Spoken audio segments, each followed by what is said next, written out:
In a world of aspiring entrepreneurs, the dream of overnight success often overshadows those harsh realities of building a lasting brand. Today, we discuss the true journey of launching a business and essential steps for that strong start. I'm joined by Justin Malone, founder and creative director at Malone.co Studio. It's wonderful to have you with me. What are some of the key strategies we're looking to see and start with? To start a business? Yeah. All right, so the world's strong start. Strong start. Okay, the strongest start is a brand strategy. It sounds so boring because it's not the fun stuff, but I have this invisible diagram here. You have your idea. That's all you. That's the thing that you really want to launch. Yeah. So get a strategy before you jump into production and looking for designers and actually getting onto the fun stuff. Get your strategy done. This is the core of your business. It's the essence of everything you do, and it's what you're going to market when you actually launch. Once you have your strategy, then you can go into branding, copy, photography, video, and graphic and design elements. And all of those creatives are in place. That filters down into website, marketing, PR, paid advertising. And anytime you have a question in any of those areas, you just go back to your strategy and it all answers. So that's the number one thing before starting anything, just to get a brand strategy. You've broken that down so well, and I think I do see a lot of business owners who are very excited and passionate, but they stumble on those logistics and things like that at the beginning. So let's talk through some mistakes that you've witnessed people make, and perhaps without naming names, you can identify what it was and how they managed to move past them, if they did. If they did. There's a few. So the main one, we'll kind of go off brand strategy, is they didn't have one. So they went straight into the idea, and the creative that they did, so like the branding, the logo, what the bottle or the packaging looked like, didn't resonate with the audience that they needed to. So they put it on the shelf and nobody bought it because there was no strategy behind it. That happened to one brand, and they put all of this money, you know, when you're doing production on a product, you have to secure like 10,000 units you have to purchase. So that's a lot of money. And if everything you're doing doesn't have the strategy behind it, you're just throwing money away. So one of the other brands, a big mistake is not being adaptable. Once you launch, there was this beautiful young girl who had this gorgeous idea. It was so niche, like micro niche, and I really backed it. I was like, I really do think that this could be something. I don't see it anywhere. She had actually worked on her own strategy. She had done all the design and everything, and she launched it.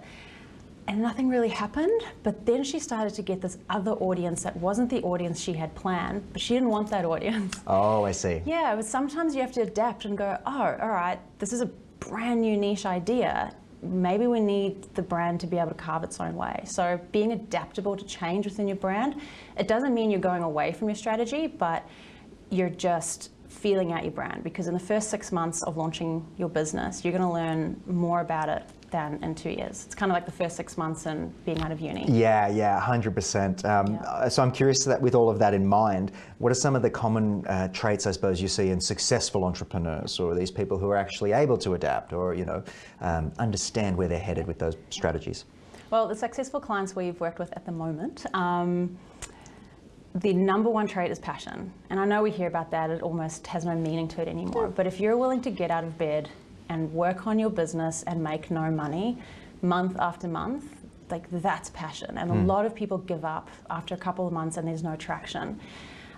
Stick with it. And these business owners, they're the ones who hire people and don't pay themselves because they know that they have to invest to be able to get their idea launched. So it's passion.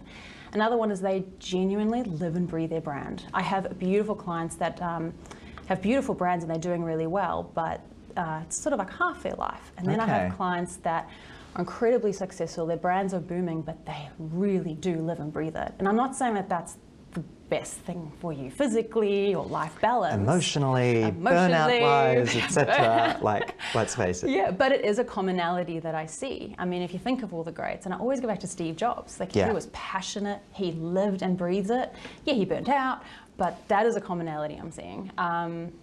Another one, I've kind of lost it. I'm curious to know about, we talk about burnout and things like that. How important is it to have a team? or at least relationships with people in a business sense. Yeah, so important. Look, if you don't have a team, find your brand friends, find other entrepreneurs that are also on their own. Finding a team, you'll get to that pinnacle point where you can't do it all of yourself, and taking that step and hiring your first person, even if it's a contractor or part-time, is going to alleviate the day-to-day stuff out of your business, so you're able to concentrate on the business. But yeah, again, if you're passionate about what you do, it's okay to take a step back. I want to jump in just for a second before we finish, very quickly. What are the costs involved in starting, launching and growing? What would you say there when it comes to cost? Well, we'll go back to my invisible diagram. Please. Yep. So you have your idea, which is free, so hang out there for a little bit. Okay.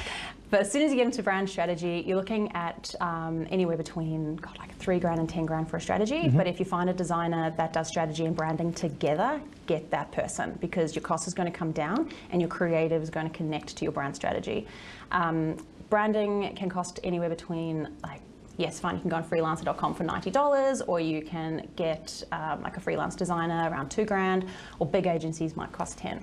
So each part of the process can cost between $2,000 and $10,000. Always say you can launch a business on about $20,000 if you want to do it right, if you want to engage the right team. And I'm talking logo, packaging design, a really like a micro half-day photo shoot, and a really basic website. So that's going to launch you.